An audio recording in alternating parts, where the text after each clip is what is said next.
The afternoon sun poured through the narrow windows of the small-town animal shelter, casting long golden rays over the cold concrete floor. The air carried the faint echo of barking, whining, and the smell of disinfectant mixed with fear.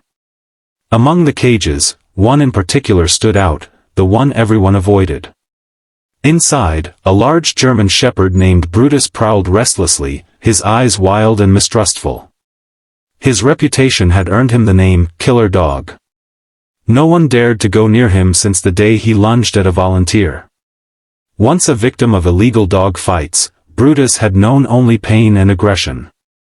That same day, the shelter door creaked open, and a soft voice broke the tense air. Emily, a 12-year-old girl in a wheelchair, entered with her mother. She had lost the ability to walk after a car accident 6 months earlier, and this was her first time leaving home for something other than hospital visits. Her mother hoped seeing animals might bring back her smile. Volunteers greeted them kindly, but their tone changed as Emily's curious eyes stopped on Brutus's cage. "Stay back from that one," a worker warned gently, "he's dangerous." But Emily didn't look afraid. Instead, she slowly rolled her wheelchair closer, her small hands trembling as she held onto the armrests. Brutus growled low, the sound rumbling through the room. Yet when their eyes met, something shifted. Emily saw not anger but pain, the same loneliness she felt inside. She whispered softly, "Hi, boy, it's okay." The growling stopped.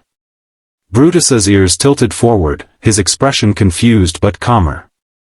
Everyone stood frozen, expecting him to snap, but he didn't. He simply watched her, his tail barely moving. In that quiet moment, the tension in the room melted away. Emily smiled faintly for the first time in months, and Brutus lowered his head. It was the beginning of something no one in that shelter could have imagined. A bond between a broken girl and a broken dog who recognized the same sadness in each other's eyes. The next morning, Emily couldn't stop thinking about the dog with the sad eyes. Despite her mother's hesitation, she begged to go back to the shelter. When she arrived, the volunteers exchanged uncertain looks but allowed her inside under strict watch. The air was cool and heavy, filled with the sounds of restless dogs, but Emily's gaze went straight to Brutus's cage. He was pacing again, his claws scraping against the floor, his deep growl warning everyone to stay away. Still, Emily didn't flinch. She rolled closer, her wheelchair wheels squeaking slightly, and stopped just short of the metal bars. In her lap, she held a small piece of cooked chicken wrapped in a napkin. "Hey, Brutus," she whispered softly, her voice trembling but kind. The workers looked on nervously from a distance, one of them ready to pull her back if the dog lunged. Brutus turned toward her with a sharp bark that made everyone jump, but Emily didn't move. Her heart pounded, yet she extended her small hand slowly through the bars, holding the treat out. For a long moment, he just stared, nostrils flaring, muscles tense. Then, surprisingly, he took a hesitant step forward, then another, until his nose brushed against her fingers. Instead of biting, Brutus sniffed the food carefully and licked her palm before taking it gently from her hand. Emily gasped softly, tears welling in her eyes. "See? You're not bad," she whispered, stroking his muzzle through the bars. Brutus didn't growl or pull away. Instead, he rested his head against her arm as if understanding every word. The shelter fell completely silent. Even the other dogs seemed to pause. A volunteer muttered in disbelief, "He's never done that before." Emily smiled through her tears, her heart swelling with warmth she hadn't felt in months. At that moment, the killer dog wasn't a monster at all, he was just a soul who, like her, needed to be seen and loved again. It was the first spark of a friendship that would change both of their lives forever. Days turned into weeks, and Emily's visits to the shelter became a part of her routine. Every afternoon after therapy, she would ask her mother to stop by, just to see Brutus. At first, the staff insisted on keeping her at a safe distance, but as time passed, their fear slowly faded. Brutus, once violent and unpredictable, now wagged his tail the moment he heard the faint squeak of Emily's wheelchair. His deep, rumbling growl had turned into soft whines of excitement whenever she appeared. Emily would sit near his open pen, brushing his thick fur while softly talking to him about her day, about school lessons, her doctor visits, and the dreams she had of walking again. Sometimes, she read children's stories aloud, her gentle voice echoing through the shelter, calming not only Brutus but the other dogs too. The volunteers often stood watching in awe. It was as if Emily had uncovered a part of Brutus no one believed existed, the side that longed for love, safety, and forgiveness. One afternoon, as Emily brushed him, Brutus did something that melted everyone's heart. He carefully rested his giant paw on her lap and looked up into her eyes. Emily giggled, a sound her mother hadn't heard in months. That tiny moment carried more healing power than any medicine or therapy session could offer. It was as though both of them, the girl who had lost her strength and the dog who had lost his trust, were teaching each other how to feel alive again. Even Emily's physical therapist noticed a remarkable change. She sat straighter in her wheelchair, her hands were steadier, and she smiled more often. Brutus, once scheduled to be put down, now became the shelter's calmest resident. The bond between them had transformed two broken spirits into symbols of hope. What began as a fragile friendship was now something pure and powerful, a connection that proved that love, patience, and kindness could heal even the deepest wounds. It was a stormy afternoon when everything changed. The wind howled through the cracks of the old shelter, rattling cages and sending the dogs into a frenzy. Rain pounded against the roof, thunder echoing like distant explosions. Emily was there for her usual visit, reading softly to Brutus, when suddenly, a deafening crash shook the building. One of the back cages collapsed, and several frightened dogs began barking wildly. In the chaos, someone left a door unlatched. Brutus, startled by the noise, bolted through it and disappeared into the rain before anyone could stop him. Brutus! Emily screamed, panic gripping her chest.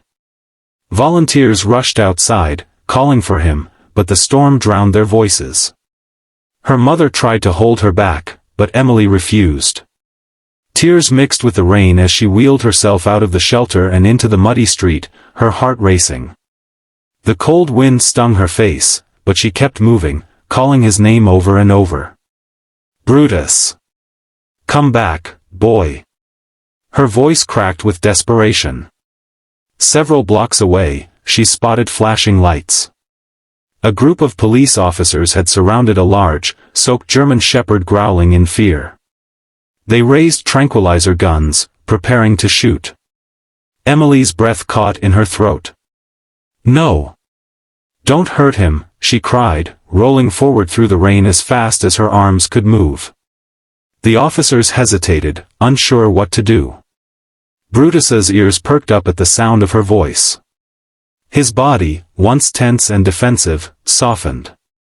Ignoring the rain, Emily reached out her trembling hand and whispered, "It's okay, boy, it's me." Brutus whimpered, tail lowering. Slowly, he stepped forward until his massive head pressed against her lap, seeking comfort. The entire street fell silent.